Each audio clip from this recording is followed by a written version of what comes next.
मित्रमैत्रिणींनो, तुम्ही तुमच्या प्रेझेंटेशनसाठी फोटो शोधताय आणि तुमच्या मनासारखा फोटो सापडत नाहीये.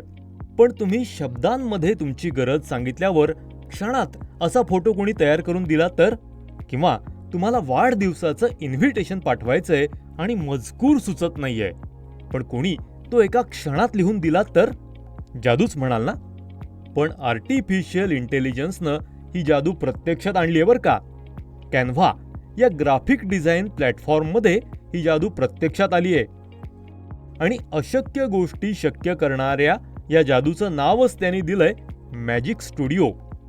अगदी बरोबर, मॅजिक डिझाईन, मॅजिक राईट अशा सुविधांचा वापर करून कॅनव्हामध्ये मजकूर लिहून देण्यापासून चक्क फोटो तयार करून देण्यापर्यंत अनेक गोष्टी अक्षरशः काही सेकंदांमध्ये केल्या जातात. मॅजिक डिझाईनमध्ये तुम्ही कुठलीही सूचना देऊन तिच्याशी सुसंगत अशी कित्येक डिझाईन्स एका क्षणात मिळवू शकता.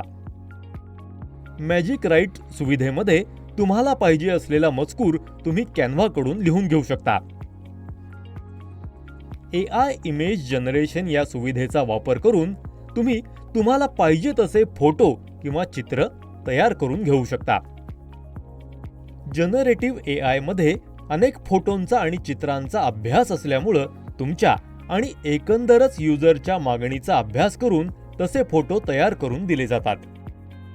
नॅचरल लँग्वेज प्रोसेसिंग या तंत्रज्ञानात तुमची भाषा समजली जाते आणि मजकूर तयार करून दिला जातो.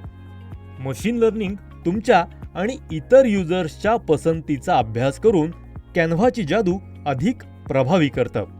कम्प्युटर व्हिजन या तंत्रज्ञानात इमेजच्या एडिटिंगपासून त्या डिटेक्ट करण्यापर्यंत अनेक गोष्टी शक्य होतात. कॅनव्हाच्या AI सुविधेचा वापर कसा करायचा त्याचं उदाहरण आपण बघूया. ॲपमध्ये किंवा वेबसाईटमधून लॉग इन केल्यानंतर मॅजिक डिझाईनमध्ये नुसती सूचना दिल्यावर डिझाईन्स कशी तयार केली जात आहेत तुम्हीच बघा. मॅजिक राईट सुविधेत सुद्धा तुम्ही मजकूर तयार करून घेऊ शकता आणि इन्सर्ट अशी सूचना देऊन त्याचं आपोआप फॉर्मॅटिंग सुद्धा करून घेऊ शकता. कमाल ना? तर मंडळी, तुम्ही सुद्धा कॅनव्हाच्या या AI सुविधेचा वापर करू शकता.